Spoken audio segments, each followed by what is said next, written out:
2020 সালের ডিসেম্বরে বাংলাদেশ সরকারের কেনা নিজস্ব চ্যান্সারিতে সুবিশাল পরিসরে সেবা কার্যক্রম শুরু করে পর্তুগালের বাংলাদেশ দূতাবাস। কনসুলার সেবা সহ বিভিন্ন কাজে প্রতিদিন লিসবনের এই মিশনে আসেন কয়েকশো প্রবাসী বাংলাদেশি। এছাড়া বিভিন্ন উৎসব উপলক্ষ ছাড়াও ভিসা বা অন্যান্য ইস্যুতে দূতাবাসে আসেন পর্তুগিজ নাগরিক সহ বিভিন্ন দেশের কূটনীতিকরা।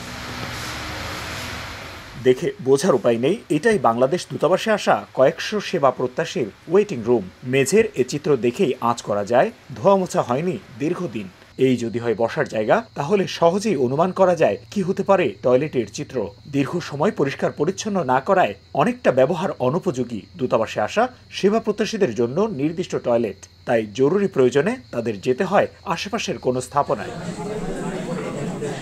পরিষ্কার পরিচ্ছন্নতার পাশাপাশি প্রবাসীদের পাসপোর্ট পেতে দীর্ঘসূত্রিতার জন্য সংশ্লিষ্ট কর্মকর্তাদের উদাসীনতাকে দায়ী করেন ভুক্তভোগীরা। রয়েছে সেবা প্রত্যাশীদের সঙ্গে দুর্ব্যবহারের অভিযোগও। এম্বাসিতে যে বাথরুম বা আশেপাশে যে একটা নোংরা অবস্থা থাকে, অত্যন্ত দুঃখের বিষয়। আমার পাসপোর্ট নতুন করে রিনিউ করার জন্য দিয়েছি, ওখানে আমার মায়ের নামের সংশোধনী কিছু ব্যাপার আছে। আমি সব ডকুমেন্টস দেওয়ার পরও আমার 11 মাস লেগে গেছে আমার পাসপোর্টটা আমি পেতে। আমরা সেবা নিতে আসছি, ওনারা সেবা দিতে বসেছেন।